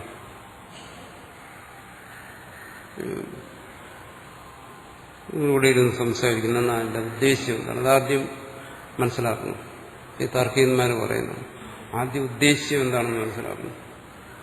ആരെങ്കിലും എന്തിനെങ്കിലും കുറിച്ച് പറഞ്ഞു, നമ്മൾ സാറിന് പറയുന്നുണ്ടല്ലോ, അവൻ എന്താ അവന്റെ സംഭാഷണം, അവന്റെ ഉദ്ദേശം എന്താണെന്ന് പറയും. ഉദ്ദേശമല്ല, ഉദ്ദേശ്യമാണ്, ലക്ഷ്യം എന്ന് പറയുന്നത്. അപ്പൊ ആദ്യം മനസ്സിലാക്കണം ആര് എന്ത് പറഞ്ഞാലും. അത് സാറിന് ലൗകികമായ കാര്യങ്ങളായാലും നമ്മളത് അന്വേഷിക്കും, എന്താ അതിന്റെ ഉദ്ദേശം. പിന്നെ നമ്മൾ അത് ചിന്തിക്കുന്നത് എന്താണ്? ലക്ഷണം.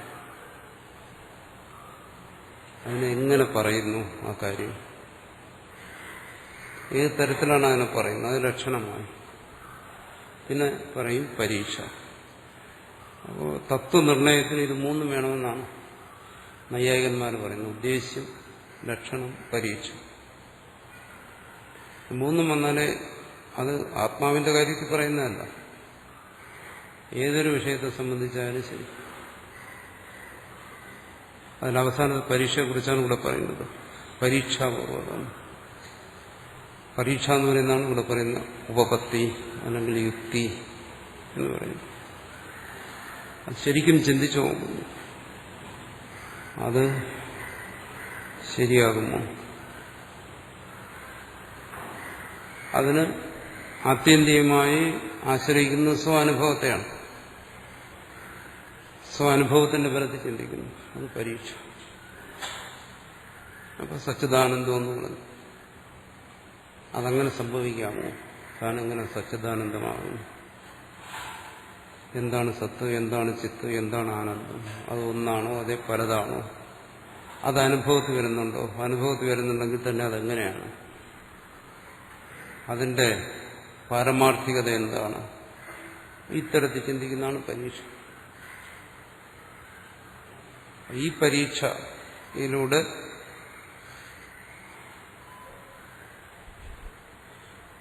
പദാർത്ഥങ്ങളുടെ ശരിയായ ജ്ഞാനം ഉണ്ടാകണമെന്നാണ് താർക്കികന്മാർ പറയുന്നത്.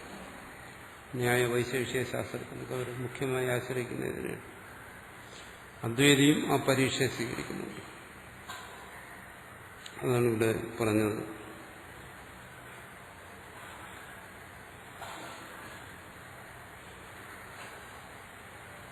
ഉദ്ഭാവിത ദോഷ അപാകരണ പ്രശ്നം. അതാണ് ഒരു കാര്യം അങ്ങനെ പറഞ്ഞു കഴിഞ്ഞാൽ സ്വാഭാവികമായും മനസ്സിൽ അതിനെ സംബന്ധിച്ചുള്ള വിപരീത കാഴ്ചപ്പാടുകൾ വരും. നീ സച്ചിദാനന്ദം എന്ന് പറഞ്ഞു കഴിഞ്ഞാൽ അതെങ്ങനെ ശരിയാകും? ഞാൻ എല്ലാ പ്രാരബ്ധങ്ങളും ദുഃഖങ്ങളും ക്ലേശങ്ങളും മനസ്സിന്റെ വിക്ഷേപങ്ങളും എല്ലാം അനുഭവിച്ചുകൊണ്ടിരിക്കുന്നു, എങ്ങനെ സച്ചിദാനന്ദമാകും? ഇതാണ് ഉദ്ഭാവിത ദോഷം എന്ന് പറയുന്നത്, കൽപ്പിക്കുന്ന ദോഷം. അങ്ങനെയുള്ള ദോഷങ്ങൾ, ഈ ദോഷവും അനുഭവമാണ്. ഞാൻ വിക്ഷിപ്തനാണ്, ഞാൻ ദുഃഖിയാണ്, ഇതൊക്കെ സ്വാനുഭവമാണ്. അപ്പോൾ ഇത്തരം ദോഷങ്ങളെ മുൻനിർത്തിയും ചിന്തിക്കാം, ഇത്തരം ദോഷങ്ങൾ നിലനിൽക്കുക ഞാനെങ്ങനെ സച്ചിദാനന്ദമാകും എന്ന് പറയുന്നു ഉദ്ഭാവിത ദോഷം.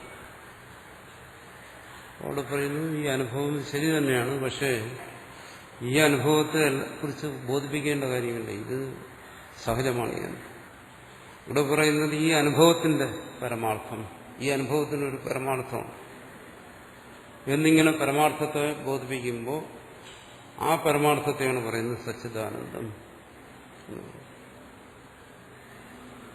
പിന്നെ അതും ഇതുമായിട്ട് എന്താ ബന്ധം, അത് താനുമായിട്ട് എന്താ ബന്ധം? ഇത്തരത്തിൽ അതിന് വരാവുന്നുള്ള ദോഷങ്ങളെ അപാകരണ പരസ്പരം നിരസിച്ചുകൊണ്ട്, അതിനാണ് യുക്തി എന്ന് പറയുന്നത്.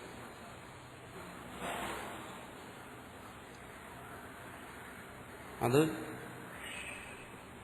യുക്തി ഉപയോഗിച്ച് ആർക്ക് എന്തും ചിന്തിക്കാം, യുക്തിക്കും അവസാനമില്ല. തർക്കത്തിന് പ്രതിഷ്ഠയില്ല എന്ന് പറയുന്നതാണ്. അതുകൊണ്ട് പറയുന്നു ആഗമ അർത്ഥസ്യൈവ, ശ്രുതി താല്പര്യം. അതാണ് ശ്രുതി താല്പര്യത്തിൽ യുക്തി എന്ന് അവസാനിക്കും.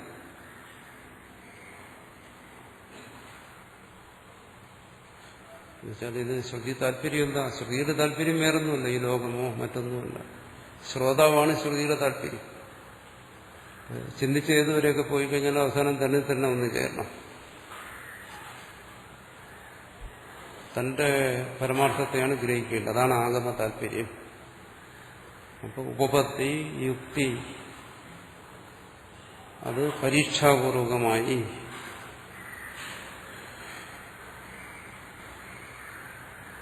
ആഗമ താല്പര്യമായ തന്നെ ഗ്രഹിക്കണം. തസ്മാത്, അതുകൊണ്ട് ആഗമാർത്ഥസ്യ പരീക്ഷാപൂർവം നിർദ്ധാരണായ, നിശ്ചയിക്കണം. ഇവിടെ ആത്മബോധം എന്ന് പറയുന്നത് ആത്മനിശ്ചയമാണ്. ഇതിന്റെ അവസാനമാണ് ആ നിർദ്ധാരണം. നിർദ്ധാരണം കഴിഞ്ഞ് പിന്നെ മറ്റൊന്നില്ല. അതാണ് ആഗമാർത്ഥം. അത് ശ്രവണം, പരീക്ഷ, മനനം, നിർദ്ധാരണം, നിധ്യാസനം, 3 കാര്യങ്ങളിലൂടെ പറഞ്ഞിരിക്കുകയാണ്. നിശ്ചയം, ശ്രവണം, മനനം, നിധ്യാസനം എന്ന് മുമ്പ് പറഞ്ഞു തന്നെ.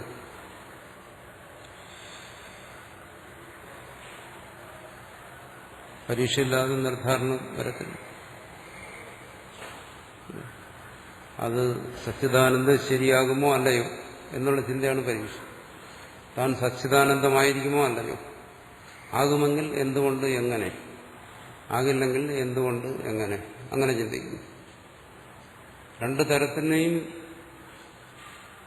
സഹായിക്കുന്നതിന് യുക്തികളുണ്ട്. അതിന് പ്രബലമായ യുക്തി കൊണ്ട് താൻ സച്ചിദാനന്ദമാണെന്ന് സമർത്ഥിക്കുന്നു. അതാണ് ശ്രുതിയും ചെയ്യുന്നത്. ദുന്ദുബി ദൃഷ്ടാന്തവും മറ്റും മുമ്പേ വന്നത്. തത്വമസിയുടെ ഉദ്ദാലകന്റെ ഉപദേശത്തിലും മറ്റും ആ യുക്തികളെല്ലാം പ്രയോഗിച്ചു കഴിഞ്ഞു. അങ്ങനെ നിർദ്ധാരണായ യാജ്ഞവൽക്കീയം കാണ്ഡം, അതിനു വേണ്ടിയിട്ടാണ് ഈ മുനികാണ്ഡം, അല്ലെങ്കിൽ യാജ്ഞവൽക്കീയ കാണ്ഡം. ഉപപത്തി പ്രധാനം, ഇത് യുക്തിപ്രധാനമാണ്. ആഖ്യായികാവ് വിജ്ഞാനസ്തുത്യർത്ഥ, ഇവിടെ ഒരു കഥയിലാ തുടങ്ങുന്നു. ജനകന്റെ സദസ്സിൽ പണ്ഡിതന്മാരായ ബ്രാഹ്മണരെല്ലാം ഒത്തുകൂടി അവിടെ യാജ്ഞവൽക്കനോട് ചോദ്യങ്ങൾ ചോദിക്കുന്നു. യാജ്ഞവൽക്ക് സമാധാനം പറയുന്നു. ഇങ്ങനെ തുടർന്നങ്ങോട്ട് പോകുന്നു, തത്വത്തിലേക്ക് പോകുന്നു. തുടക്കം ഉപാസനയാണ്.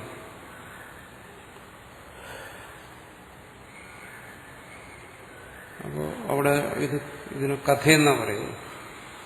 ഭാഷ്യകാരൻ ഒരിക്കലും ഇതിനൊന്നും ചരിത്രമായിട്ട് സ്വീകരിക്കുന്നില്ല. നമ്മളിതിനെക്കുറിച്ച് കേൾക്കുകയും പറയുകയും ചെയ്യുമ്പോൾ നമ്മുടെ മനസ്സിൽ ഇതൊരു ചരിത്രമാണെന്ന് തോന്നി. യാജ്ഞവൽക്കൻ എന്ന് പറയുന്ന ഒരാളുണ്ടായിരുന്നു, 2 ഭാര്യമാരുണ്ടായിരുന്നു, അങ്ങനെ പറഞ്ഞു, ഇങ്ങനെ പറഞ്ഞു എന്നൊക്കെ നമ്മുടെ മനസ്സിലൊരു ചരിത്ര ഭാവന വരും. ഭാഷ്യകാരൻ പറയുന്നത് കഥയാണ്. തത്വത്തെ പ്രകാശിപ്പിക്കുന്നതിന് വേണ്ടിയിട്ടുള്ള കഥ. അതെന്തിനു വേണ്ടി? വിജ്ഞാനസ്തുത്യർത്ഥ. ഇവിടെ ഉപദേശിക്കുന്ന ആ വിജ്ഞാനത്തെ സ്തുതിക്കുന്നതിന് വേണ്ടി ഉപായവിധി പരാവ, ഉപായവിധിക്കെന്നും പറയും.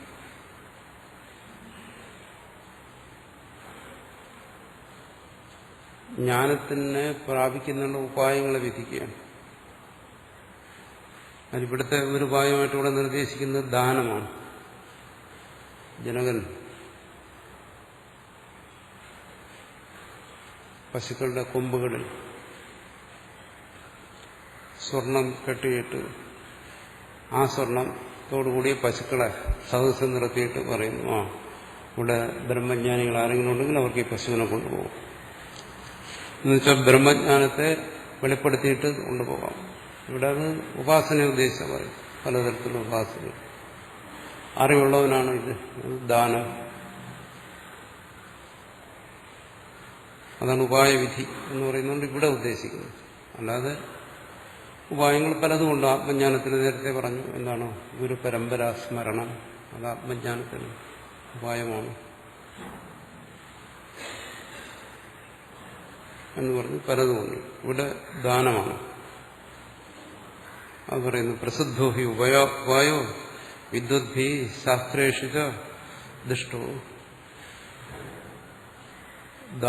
ദാനത്തെ ഒരു വലിയ ഉപായമായി ശാസ്ത്രങ്ങളിൽ പറയുന്നുണ്ട്, വിദ്വാൻമാരും പറയുന്നുണ്ട്. ലോകപ്രസിദ്ധമാണ് വിദ്വദ്ഭി ദൃഷ്ടാന്തം. വിദ്വാൻമാരും അത് പറയുന്നുണ്ട്.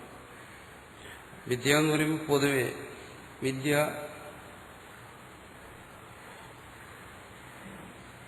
ദാനത്തിലൂടെ ഗ്രഹിക്കണം. ഇവിടെ പറയുന്നു ഗുരു ശുശ്രൂഷയ വിദ്യ. കേവലം ആത്മവിദ്യ മാത്രം ഉദ്ദേശിച്ചെന്ന് പറയുന്നത് ഏത് വിദ്യയെ സംബന്ധിച്ചാലും ശരി. ധനമില്ലാത്തവനാണ് വിദ്യ ഗ്രഹിക്കണമെന്ന് ആഗ്രഹമുണ്ടെങ്കിൽ അവൻ ഗുരു ശുശ്രൂഷയിലൂടെ ആ വിദ്യയെ ഗ്രഹിക്കണം. ധനമുള്ളവനല്ലേ കൊടുക്കാൻ പറ്റും. ഇവിടെ രാജാവ് ആണ് വിദ്യയെ ആഗ്രഹിക്കുന്നത്. രാജാവ് ധനവാനാണ്. അതുകൊണ്ട് ജനകൻ ധനം കൊടുത്ത് വിദ്യ സ്വീകരിക്കുന്നു. ഒരു ഉപായം എന്നുള്ളതാണ്. ധനമില്ലാത്തവനാണെങ്കിലോ പുഷ്കലേന ധനേനവ, പുഷ്കലമായ ധനം കൊടുത്തു സമ്പത്ത് കൊടുത്തും വിദ്യ സ്വീകരിക്കണം. ഇതെല്ലാം പഴയ ആചാരങ്ങളെക്കുറിച്ച് പറയണം. പഴയ കാലത്ത് നിലനിന്നിരുന്ന. അഥവാ വിദ്യയാ വിദ്യ, അല്ലെങ്കിൽ ഒരു വിദ്യ കൊടുത്ത് മറ്റൊരു വിദ്യ വാങ്ങാം. പരസ്പര വിദ്യ കൈമാറാം. ചതുർത്ഥം നോപപദ്ധ്യതേ, ഫ്രീ വിദ്യ അങ്ങനെയൊന്നുമില്ല. സൗജന്യ വിദ്യാഭ്യാസം എന്ന് പറയുന്ന ഒരു പരിപാടിയില്ല ഇവിടെ. എന്നാ അങ്ങനെ ഒരു കാര്യം ഇവിടെ ഇല്ല. ഒന്നിനും കാശ് കൊടുക്കണം, അല്ലെങ്കിൽ വിദ്യ കൊടുക്കണം, അല്ലെങ്കിൽ ഗുരു ശുശ്രൂഷ. ഇതിങ്ങനെ പറയുന്നത് എന്തുകൊണ്ട്? പണ്ടത്തെ ഒരു ചരിത്ര പശ്ചാത്തലങ്ങൾ അന്ന് ഗുരുകുലങ്ങളിലാണ് വിദ്യ അഭ്യസിപ്പിക്കുന്നത്. അപ്പോൾ ഗൃഹസ്ഥന്മാര് രാജാക്കന്മാരെല്ലാം അവിടെ ഉപനയനം ചെയ്ത് വേദം അഭ്യസിക്കുന്നതിന് വേണ്ടി അവിടെ കൊണ്ട് വിദ്യാർത്ഥികളെ അവിടെ കൊണ്ട് താമസിപ്പിക്കും. ഇവിടെ എല്ലാം ഫ്രീ ആണെന്ന് പറഞ്ഞു കഴിഞ്ഞാൽ ഒന്നും കൊടുക്കത്തില്ല. അത് വരാതിരിക്കാൻ വേണ്ടിയിട്ട് ഇവിടെയാണിത് പറയുന്നത്. ഇങ്ങനെ ചെയ്യണം. ദാനം ഒരാൾ കൊടുക്കുന്നത് നല്ലതാണ്. പക്ഷെ കൊടുക്കുന്നവന് ദാനം ചെയ്യേണ്ടതാണെന്നുള്ള ധർമ്മബോധം വേണ്ടേ, ധാർമ്മിക ബോധം വേണ്ടേ, അല്ലെങ്കിൽ അതൊന്നും ചെയ്യുമോ? അതുകൊണ്ട് അവനെ അത് ഓർമ്മിപ്പിക്കാൻ വേണ്ടി പറയുന്നു. അതാണ്. അല്ല ധനത്തോടുള്ള ആഗ്രഹം കൊണ്ട് പറയുന്നു എന്ന് വ്യാഖ്യാനിച്ച കാര്യം. അതുകൊണ്ടല്ല, അത് അവന് ദാനം ധർമ്മമാണ്. വിദ്യ നൽകുന്നത് അതും ഒരു ദാനമാണ്. അത് വിദ്യാദാതാവിന്റെ ദാനം. വിദ്യ നൽകുക എന്ന് പറയുന്നത് അതൊരു ധർമ്മം. സ്വീകർത്താവിന്റെ ഉണ്ടല്ലോ ഒരു ധർമ്മം. രണ്ടുപേർക്കും ഉണ്ട് ധർമ്മം. ആ ധർമ്മം എന്നുള്ളതാണ് ഇവിടെ പറയുന്നത്. പ്രസിദ്ധോപായോ, ഇത് പ്രസിദ്ധമായൊരു ഉപായമാണ്. വിദ്വദ്ഭി ശാസ്ത്രേഷു എന്ന് പറയുമ്പോൾ ഇവിടെ ആത്മവിദ്യയെ സംബന്ധിച്ച് പറയുന്നതല്ല, സർവ വിദ്യകളെ സംബന്ധിച്ചും പറയുന്നു. ദുഷ്ടോദാനം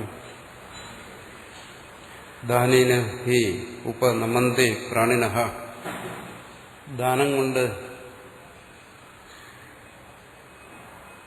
വശംവദരായിത്തീരുന്നു പ്രാണികൾ എന്നാണ്. എന്നുവെച്ചാൽ എന്താണ്? ദാനം കൊടുത്തു കഴിഞ്ഞാൽ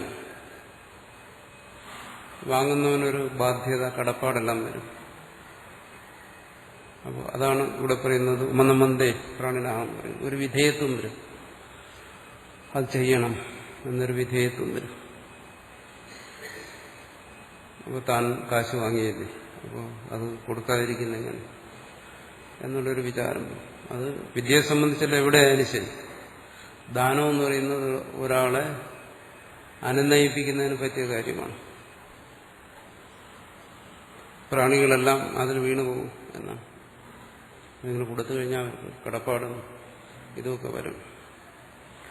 അതുകൊണ്ട് പൊതുവെ വിദ്യാപ്രകരണത്തിൽ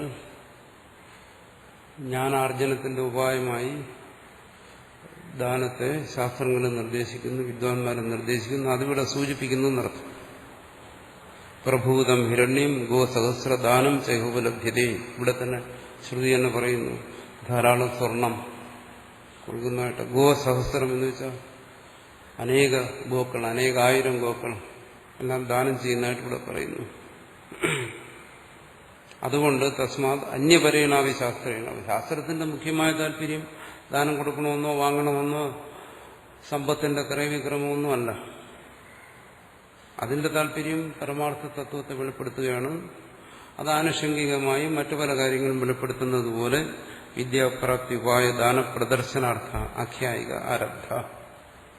അതുകൊണ്ട് വിദ്യാപ്രാപ്തിയുടെ ഉപായമായ ദാനത്തെ, ഉപായമാണ് ദാനം എന്നുള്ള കാര്യത്തെ വെളിപ്പെടുത്തുന്നതിന് വേണ്ടിയിട്ടാണ് ഈ കഥ ഇവിടെ പറയുന്നത്.